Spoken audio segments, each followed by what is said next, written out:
Bueno, el día de hoy vamos a ver un tema muy interesante que a mí en lo particular me gusta mucho, ya que se me hace una de las infecciones más interesantes, con más campo de estudio y que pues epidemiológicamente es de las que más afectan, y ahorita vamos a ver por qué. La tuberculosis. En esta imagen podemos apreciar el bacilo de Koch, que también se le llama al bacilo de la especie Mycobacterium tuberculosis. Ahora, para empezar, la tuberculosis es una enfermedad infecciosa, como ya les dije, causada por Mycobacterium tuberculosis, un bacilo que ha tenido mucha importancia a lo largo de la historia de la humanidad. Actualmente es la segunda causa de muerte por agente infeccioso en el mundo, solamente detrás del VIH, que sabemos todas las complicaciones que trae este virus. Ahora, hablando de un poco de taxonomía, Mycobacterium tuberculosis pertenece a la familia de Mycobacteriaceae, al orden Actinomycetales y al género Mycobacterium. A las especies que corresponden son Mycobacterium tuberculosis, siendo la más importante, aunque se ha visto que otras especies como Mycobacterium bovis producen un cuadro semejante y es producida por la ingestión de leche contaminada por este bacilo. Sin embargo, no es tan importante, ya que la leche, ahora que se pasteuriza y ya no llega a las casas en el estado natural, pues obviamente se libera mucho este agente etiológico, por lo tanto no provoca tantas enfermedades. Mycobacterium africanum y Mycobacterium caneti producen un tipo de tuberculosis, pero específicamente en África. Y Mycobacterium marinum produce un tipo de granuloma cutáneo que, bueno, ahorita no lo vamos a estudiar, pero también es muy interesante, aunque es muy raro, y generalmente ataca a la gente que trabaja en acuarios. Ahora, bueno, también faltaría mencionar a Mycobacterium lepra, pero bueno, ese lo podríamos estudiar más como por separado y viendo un poco más de énfasis en la enfermedad. Ahora, las características. Mycobacterium tuberculosis es un bacilo, es decir, tiene forma de bastón. Es una bacteria aeróbica, es decir, depende del oxígeno para poder reproducirse, por lo tanto se va a localizar en el pulmón. No forma esporas, a diferencia de algunas bacterias como del género Clostridium, y no presenta motilidad. Como veremos, no presenta ningún tipo de flagelo, cilio o alguna estructura celular móvil. Aquí vemos una representación de la pared bacteriana, es una bacteria gram positiva. Vemos que en su pared presenta ácido micólico y ácidos grasos también presenta, pero bueno, lo que la hace especial es el ácido micólico, y esta molécula va a ser el blanco farmacológico de algunos antibióticos como la isoniazida o el etambutol, aunque el etambutol actúa más sobre el arabinogalactano. La piracinamida, que bueno, no se ha descubierto bien cómo actúa, pero parece que tiene un mecanismo similar a la isoniazida. Y la rifampicina, que inhibe a la RNA polimerasa, inhibiendo la síntesis de RNA durante la transcripción. Y bueno, en la siguiente imagen vemos a los bacilos, sobre todo en las células centrales. En la primera imagen es una tinción pues semejante a la tinción HIE, pero bueno, en esta se pueden apreciar los bacilos intracelulares. Ahora, en la imagen de la derecha vemos una representación del bacilo, obviamente con un mayor aumento. Y bueno, ahora hablando un poquito del crecimiento y los diferentes medios de cultivo. Esta bacteria crece a 37 grados centígrados, o sea, aproximadamente a la temperatura del cuerpo, a una atmósfera de presión, en un medio que tenga aproximadamente 5 a 10% de dióxido de carbono. El medio más utilizado es el Lowenstein-Jensen, que es a partir de huevo homogeneizado, con obviamente los nutrientes que necesita la bacteria, y que presenta algunas sustancias que inhiben el crecimiento de contaminantes, es decir, de otras bacterias que no nos interesa estudiar o no nos interesa cultivar. Ahora, también se puede utilizar en un medio llamado Middlebrook, aunque es menos utilizado. Y bueno, las colonias se manifiestan en un color ante, tienen un aspecto áspero y se manifiestan de 3 a 6 semanas de incubación, es decir, tardan mucho, por lo cual el medio cultivo pues sí es importante para diagnosticar, pero tenemos que encontrar unos métodos más rápidos y ahorita vamos a ver cuál. El pH que necesita es de 6.5 a 6.8. Y bueno, las tinciones con las cuales podemos verlo. Esta prueba se hace a partir de una baciloscopía, que consiste en el que el paciente espectora esputo sobre un recipiente donde debe existir abundante flema, y esto se tiñe con 2 o 3 tipos de tinciones. La primera, la ácido alcohol resistente, la cual se lo da los ácidos micólicos que están en la pared celular, y la técnica de Ziehl-Neelsen y Kinjun, que la Kinjun es muy parecida a la Ziehl-Neelsen, nada más que no necesita calentamiento, en las cuales también a partir de componentes de la pared celular se pueden identificar los bacilos, y de hecho vemos en la imagen de la izquierda una tinción ácido alcohol resistente y vemos ahí un bacilo, 2 bacilos, 3, sí, veo, no, 4 bacilos yo veo, y en la de la derecha es una Ziehl-Neelsen, podemos apreciar más bacilos de Koch. Ahora, en lo que respecta a la epidemiología, es una enfermedad reconocida desde la antigüedad. De hecho, algunos músicos como Chopin o Paganini o artistas como Goethe murieron de tuberculosis. Y bueno, es una enfermedad que alcanza a ser epidémica en el siglo XVIII y XIX. Es llamada peste blanca. Producía más bien muerte de 200 a 700 casos por cada 100.000 habitantes. Aunque ahorita pues digo, no nos salvamos mucho de esta enfermedad. Aunque ahorita vamos a ver un esquema un mapa sobre cómo ha cambiado la distribución. Y bueno, los factores de riesgo para la enfermedad. La desnutrición, vemos abajo una imagen de una persona con marasmo, en la cual es un hombre viejo, pequeño. El cabello es normal, aunque en ocasiones puede llegar a caerse. Hay pérdida de la masa muscular, no hay grasa y obviamente el bajo peso. La desnutrición es un factor de riesgo muy importante para la tuberculosis, y esto habla de unas personas que viven en condiciones de pobreza. Vemos en la imagen de hecho una casa en condiciones que obviamente no son favorables y que también pueden ser factores de riesgo para la tuberculosis.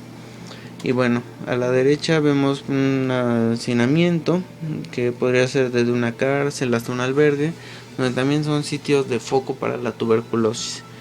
Y bueno, últimamente el factor de riesgo con el cual más se ha asociado a la tuberculosis, que es el VIH-Sida, que bueno, la presencia de este virus hace muy probable la infección con tuberculosis y es una de las causas de muerte más importantes.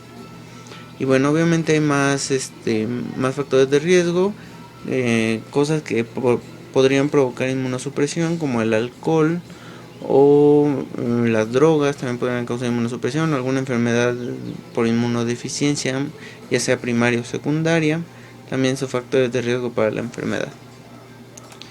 Y bueno, en la imagen vemos un mapa en el cual se representa la incidencia de la tuberculosis. Vemos que los países de Norteamérica tienen una baja incidencia, y sobre todo en África y en algunos lugares de Asia vemos que la incidencia es alta. Y bueno, es importante resaltar que en México no se ha eliminado la tuberculosis. Han disminuido los casos de muerte, ya que la gente se apega más al tratamiento y se hacen diagnósticos más tempranos. Sin embargo, la tasa de morbilidad no ha disminuido mucho. Y bueno, la vía de transmisión es a través de la vía respiratoria, con una dosis infectiva aproximadamente de 10 bacilos. Obviamente esto dependerá del estado inmunológico del paciente. Y bueno, algunos datos: es que 1/3 de la población está infectada por el agente, así que imagínense a qué niveles llega la enfermedad. O sea, la enfermedad, si bien está distribuida por todo el mundo, en algunos lugares más, en algunos lugares menos, pero 1/3 de la población está infectada, es decir, aproximadamente unos 2.000-2.500 millones de habitantes en el mundo. 30 millones de personas presentan la enfermedad activa, es decir, sintomática, y hay 8 millones de casos nuevos cada año. Obviamente estos números nos dicen que la tuberculosis está aún muy lejos de erradicarse. Y bueno, ahora vamos a ver un poquito de la patogenia de la enfermedad.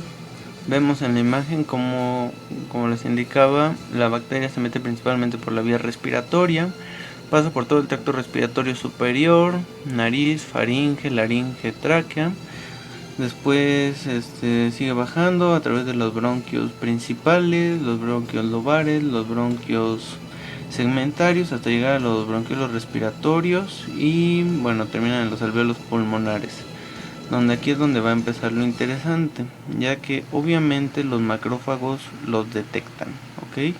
Los macrófagos los detectan y los fagocitan, y al fagocitarlos obviamente esperan varias señales, por ejemplo de los linfocitos CD4 a través de TH1 para poder aumentar la fagocitosis. Sin embargo, Mycobacterium tuberculosis disminuye la producción de interferón gamma, que es de los principales activadores de la fagocitosis. Entonces aquí tenemos un mecanismo de evasión inmune muy interesante. Ahora, a la derecha vemos cómo el Mycobacterium puede persistir en los linfonodos y vamos a ver qué tipo de lesiones van a provocar, que son muy distintivas de esta enfermedad.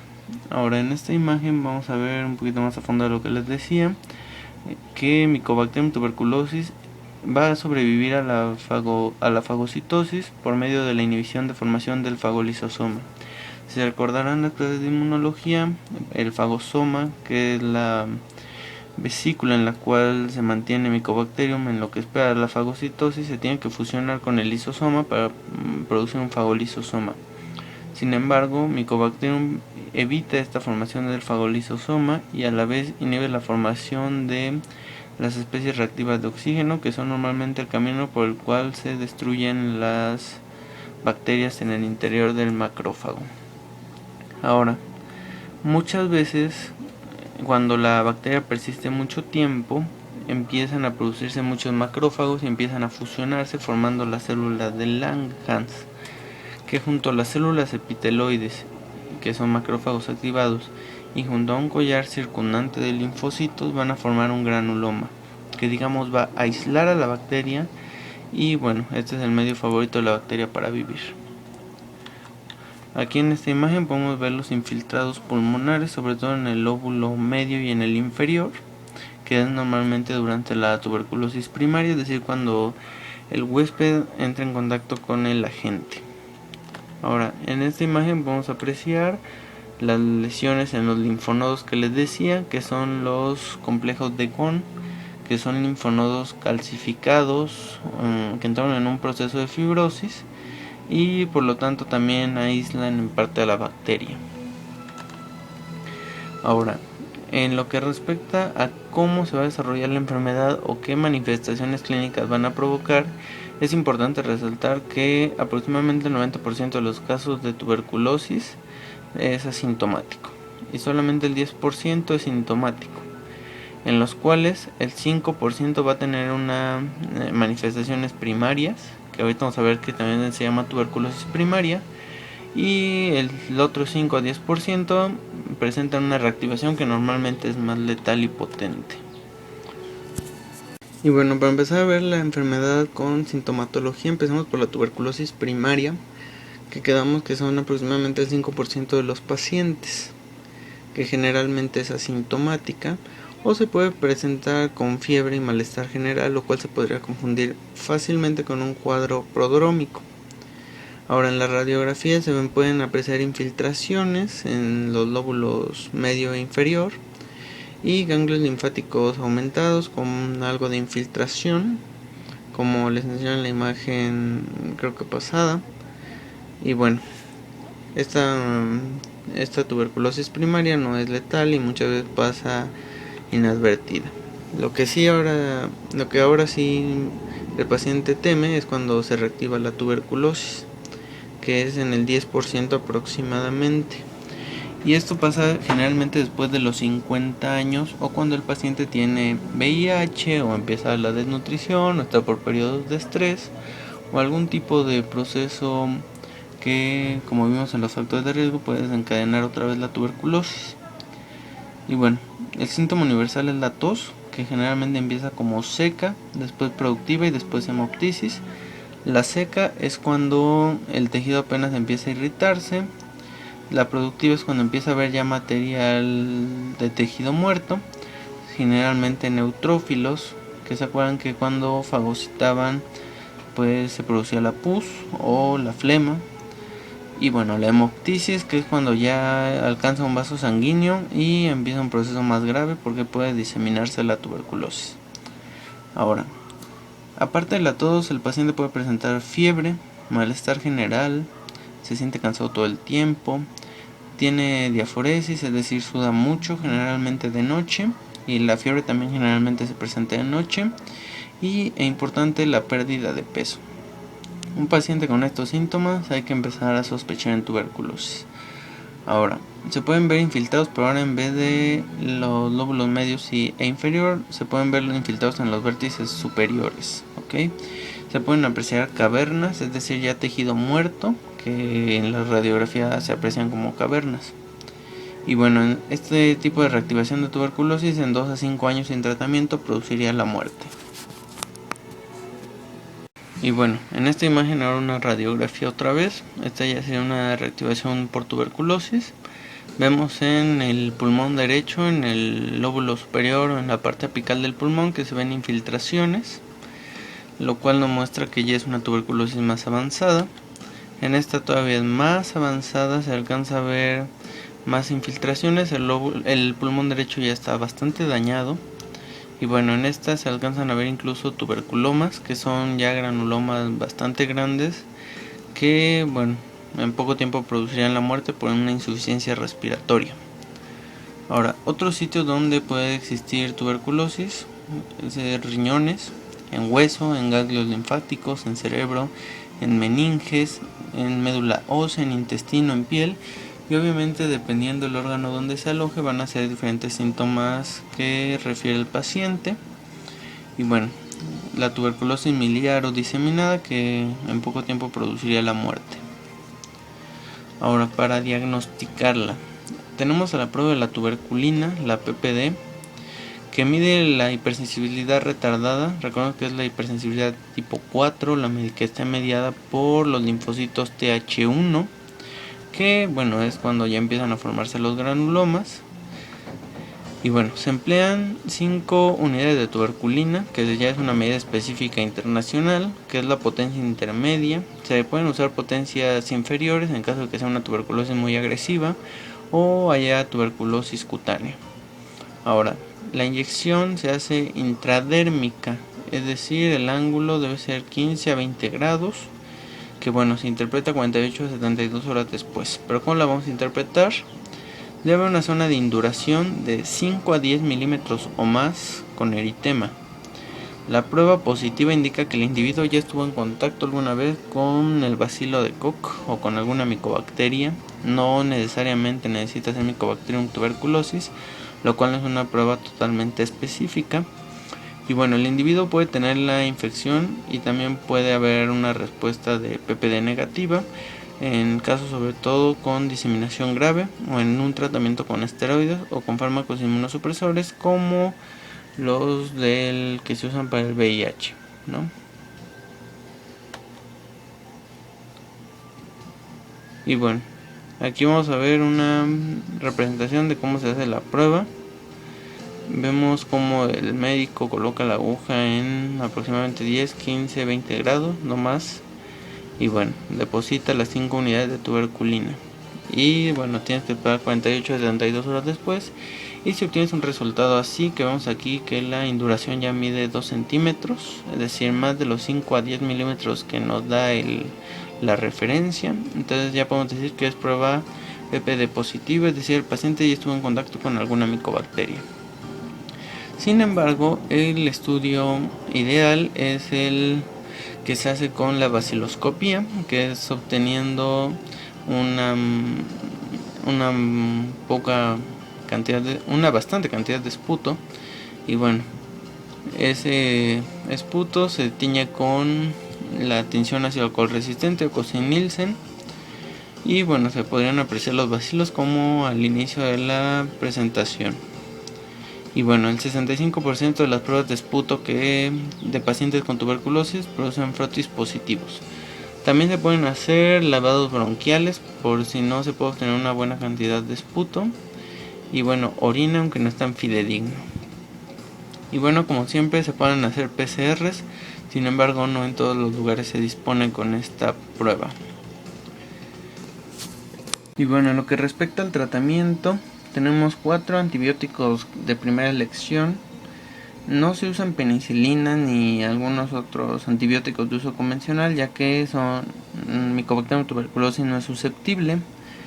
Se usa isoniazida, que lo pueden encontrar también abreviado como INH, piracinamida, etambutol, rifampicina, streptomicina o algún otro aminoglucósido, fluoroquinolonas como el ciprofloxacino, e incluso en algunas ocasiones se pueden usar antibióticos como la eritromicina.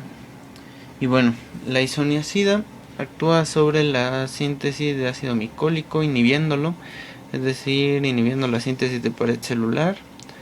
Igual que la piracinamida, tiene un mecanismo de acción similar.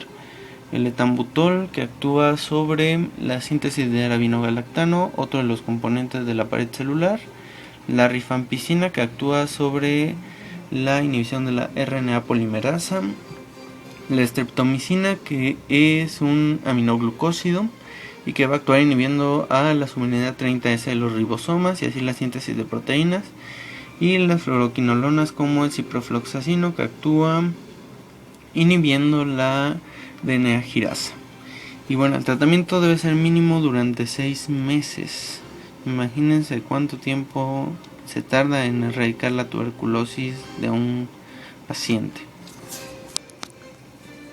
Y bueno, aquí un artículo nos propone un tratamiento en el cual primero se evalúan a los 2 meses si en la radiografía hay cavitación o no hay cavitación. Vámonos con lo fácil. Si no hay cavitación, el tratamiento, en vez de usar los 4 antibióticos, lo disminuimos a 2, nada más la isoniazida y la rifampicina, o la isoniazida junto con otro antibiótico parecido a la rifampicina, que se usa durante otros 4 meses, quedando en 6 meses el tratamiento. Ahora, si hay cavitaciones en la radiografía, vamos a evaluar a los siguientes 2 meses si el cultivo es positivo o si es negativo. Si es negativo, el tratamiento se sigue otros 2 meses con isoniazida y rifampicina. Y si es positivo, se siguen otros 2 meses, se toma otra radiografía. Si no hay cavitaciones, se usa hasta los 6 meses isoniazida y rifampicina. Y si hay cavitaciones, el cultivo es positivo, se usa durante 9 meses el tratamiento. Acuérdense, de tener tuberculosis como estar embarazado, el tratamiento debe ser de 6 a 9 meses. 9 meses en los casos graves. Acuérdense, 9 meses embarazo, 9 meses tuberculosis. Algo para que nos podamos acordar, ¿sale? Y bueno, en cuestión de prevención, la vacuna BCG con sus diferentes variantes puede utilizarse, que generalmente se tiene que utilizar cuando la prueba PPD es negativa, es decir, no hay un contacto con tuberculosis, aunque en la mayoría de países ya la BCG se administra al nacimiento. Y bueno, esto ha reducido bastante los números de tuberculosis, aunque es importantísimo resaltar que la BCG no evita la tuberculosis primaria ni la reactivación de tuberculosis. En lo que actúa BCG es inhibiendo que se produzca una tuberculosis diseminada o miliar. Es decir, en los casos más graves de tuberculosis la BCG nos protege. Sin embargo, siempre hay que tener cuidado con los factores de riesgo y obviamente pues teniendo una buena nutrición, cuidando nuestro cuerpo. Y bueno, como siempre, usando protección durante las relaciones sexuales, podemos evitar que este agente infeccioso tan interesante, pero a la vez tan letal, nos haga enfermar, ¿sale? Y bueno, creo que eso es todo en el tema de hoy. Espero les haya gustado. Si les gustó, pues le pueden poner like o se pueden suscribir. Espero subir videos más pronto. Y bueno, hasta luego.